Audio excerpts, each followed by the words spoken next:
नमस्कार चाळीसगावकर।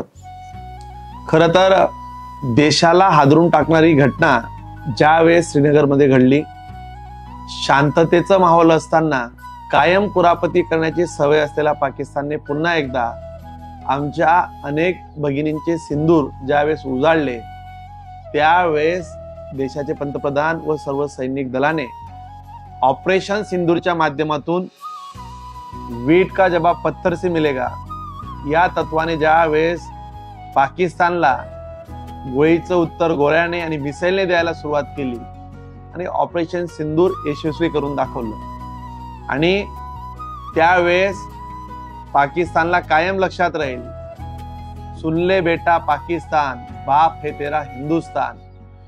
कधीही बापाला डिवचण्याचा प्रयत्न कधीही पाकिस्तानने करू नये हे सर्व सैन्य दलाने या माध्यमातून दाखवून दिले।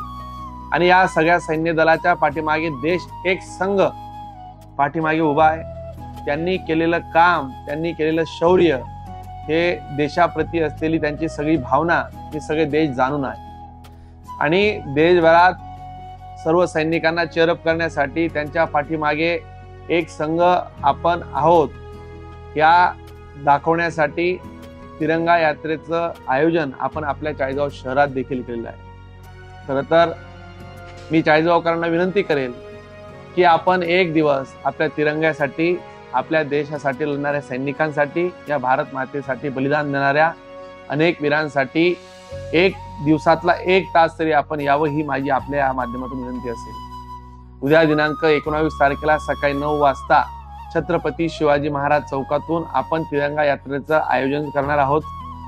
ही तिरंगा यात्रा कुठल्याही एका पक्षाची, कुठल्याही एका संघटनेची, कुठल्याही एका व्यक्तीची, गटाची, तटाची नसून ही चाळीसगावकरांची अस्मितेची, एकात्मतेची, सर्वांची एका जिव्हाळ्याची तिरंगा यात्रा असणार आहे।